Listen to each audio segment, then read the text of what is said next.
Hello everyone, I'm Loaf, Deadside's lead community manager, and this is Deadside 1.0, the largest update that the game has ever seen.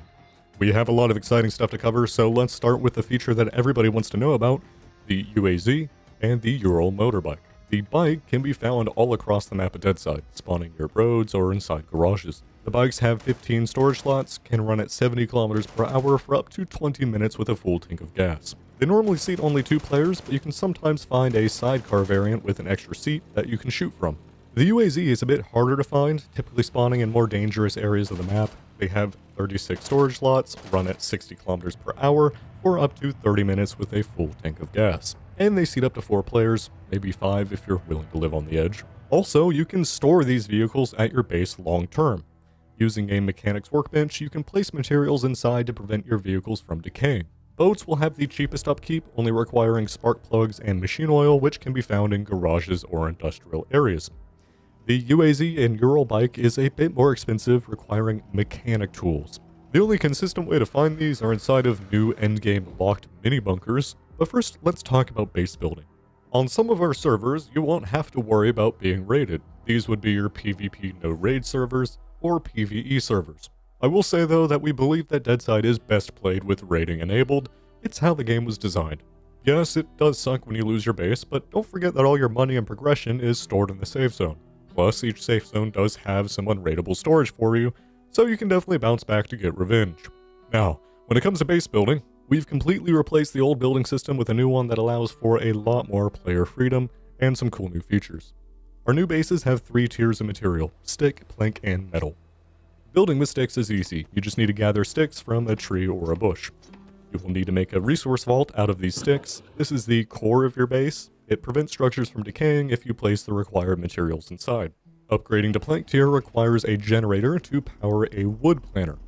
These 2 machines will convert logs into planks at your base. Using those planks and some nails, you can upgrade your structures to plank tier, tripling their health points. Upgrading to metal tier will require a metal planter, a machine that converts scrap metal into sheet metal. You will also need some rebar, which can be found in scrap piles scattered across the map. Using this sheet metal and rebar, you can triple your structure's health points once again. Just keep in mind that the larger your base gets, the more upkeep will be required to keep it from decaying. Upgrading your base isn't the only way to protect it from raiders though. Version 1.0 will also include auto turrets. The Tier 1 turret is a close-range shotgun, which fires when enemies step into the kill zone. They can be made easily with just some weapon components, sticks, and rope, so this is your go-to in the early game. Tier 2 turrets are much more expensive, requiring military electronics, which can only be found in those locked mini bunkers that we mentioned earlier. But these Tier 2 turrets are much more capable. They have a respectable amount of health, a wide field of view, and good damage output. They can be mounted either on the ceiling or on a tripod. You can power the turrets for up to 72 hours, so they will defend your base while you're offline. Turrets will require a radio station to be powered, and this gives you the ability to use our Discord companion bot. If your base is raided while you're offline, this bot will send you a notification through Discord, which gives you a chance to log in and defend your base while the raiders are busy dealing with your turrets. Comfort items have also been added into version 1.0. These base decorations can be found in large civilian towns and provide a comfort bonus to your character.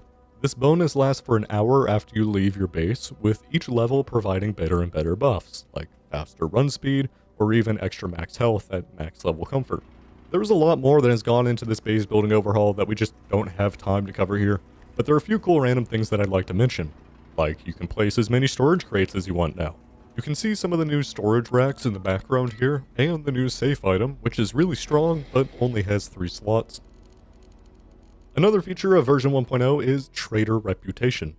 In order to unlock items at the trader, you can sell scrap metal at the safe zones, or watches and cigarettes to the wandering traders. Each level will unlock better and better gear, but requires more reputation. So, level 1 is easy to get at just 100 rep, level 2 requires 500, level 3 requires 1000, and level 4 requires 2000. The fast travel network at the safe zones have been expanded as well, with a handful of fast travel points now available across the map. Fast travel now charges money instead of dog tags, with the fee increasing the further you want to travel. You may also notice that the map itself has changed a lot, and that's because version 1.0 comes with our largest map expansion yet. This expansion adds the airfield, a huge military complex in the southeast. This airfield spawns some of the best loot in the game, has dangerous high tier events, and Generally just looks really cool in my opinion. This expansion covers the entire map though, not just the southeast. It's gotten a new coat of paint, with plenty of new POIs to find pretty much everywhere. One of the most interesting of these new locations are the locked mini-bunkers that you've been waiting to hear about.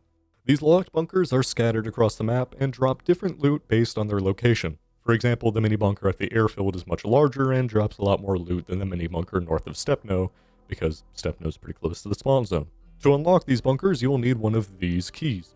The only consistent way to get them is by opening up convoy cases, though they can rarely spawn in a whole bunch of places. Once inside, you will need to deal with traps and auto turrets defending the loot.